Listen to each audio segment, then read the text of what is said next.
Okay, this won't be part of my 3 minutes, but I just finished editing my my category. So I have these four. This I assume is delete because there's a red X, and I'm just going to mouse over to get the little, yes, delete category. This is going to be to push content. I'm going to assume that means to publish. We'll see later. Add stack, which I've already added a stack. I could add another one and edit the category, and that's what I clicked. I clicked on edit category and I changed the description. Here on similarity we have edit the stack, and we have add content and delete stack. Now down at the bottom I could add create content if I needed to, or if, and I'm going to assume this is going to make one less mouse click. If I edit the stack right from this, if I add content right from the stack, then I'm assuming that when I go to create content, it won't ask me what stack I want it in. So here we go. So I'm going to add content, and just so you know, I have my blueprint for what I'm gonna put in there today. I basically created a lesson plan that I thought would go well with mobile learning. And if it doesn't mesh, because like I said, I haven't played with it, and I'm going to guess that my timer might go on. But the first thing I'm going to do is create a study guide. And the study guide is really how I interpret it as kind of the lesson. If they're learning this for the first time, it's really the lesson. If not, then it's a study guide. It's kind of a review of what you discussed in class to supplement the learning, to really break those walls down. So here I am.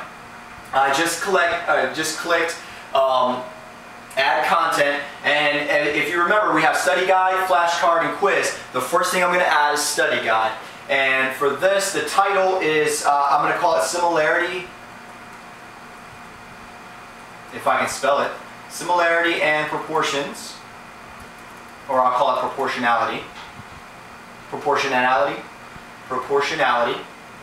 Okay, and it looks like I have my nice little toolbar so I can create some text. So in my text, I'm going to type my lesson. And the first thing I'm going to put in this is that you will need an internet connection. Because although I don't fully understand the way an app works, my assumption is that the app is downloaded when you connect your iPod to your machine, and then you take the mobile learning with you, so you don't need an internet connection because all of the content is right there on the mobile device. Now I think that is correct. However, I'm going to put, my very first line is that you will need an internet connection, because they're going to go back and forth to some videos that are on the internet, and I want them to know that while they're doing this study guide, for some portions they will need an internet connection. So that's going to be my first tip to them. You will need an internet connection for this lesson.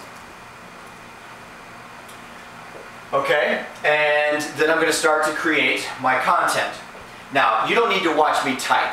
Okay, so I'm going to type a little bit and then edit this later so that it fits into that 3-minute block. Okay, now, in my understanding of Mobl21, I can embed media within my content. We'll see. If not, I'm prepared to link a YouTube video that I've already created to this content. So what I'm going to look for is an add media option. And why is my computer moving so slow right now? Okay, I have save and publish available. I don't see where I can, what is this right here? Upload insert media, bam. Okay, now I can probably upload, refresh, page, thumbnails. Let's go to upload. Use the form to upload. So I can upload GIF, JPEG. I have a .mov. Alright, so I won't have to link to the internet. So they might not need an internet connection. Okay, so the .mov, but they will need an internet connection later. So never mind that. So I want to go to my desktop.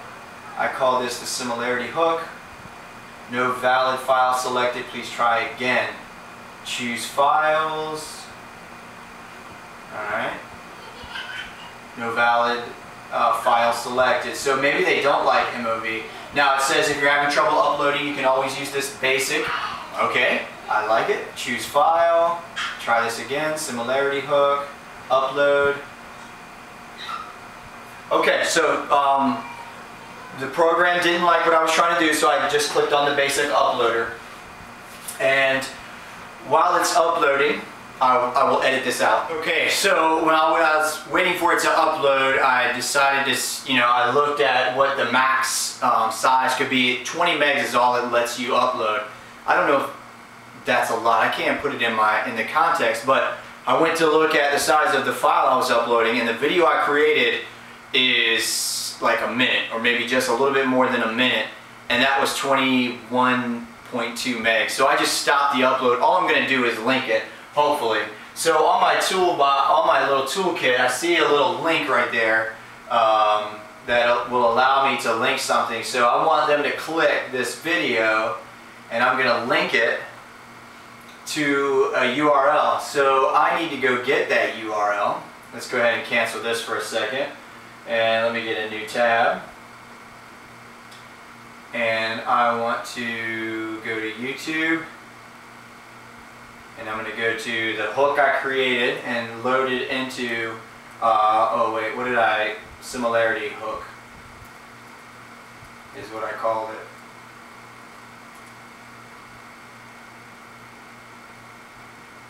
So here's my similarity hook. I'm going to copy the URL, although I should have kept that. And then now I'm ready to link to this URL, and then I'm going to insert the link. So this is what I want them to see. Now my goal is I have a lot of content and I don't want it to be on the same page. So I'm going to see if it'll let me create like a second page of the study guide. I'm going to save it. Study guide saved. Okay. Let's click on this because I want to edit it. We need an internet connection. Can I open this? Okay, here we go. Edit. Alright, here we go. Good, good, good. What happened to my little toolbar?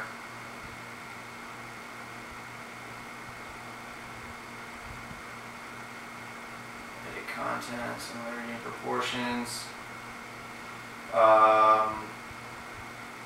Okay, let's see if it'll let me add another page. What is this? Insert page break. Bam, there we go. Okay, cool. So I have a page break. Now I'm hoping, and I'll find out later if this goes to page 2. Now on page 2, I'm gonna put some definitions, some terms. So while I'm typing, I'll edit this and make it look nice and pretty for you.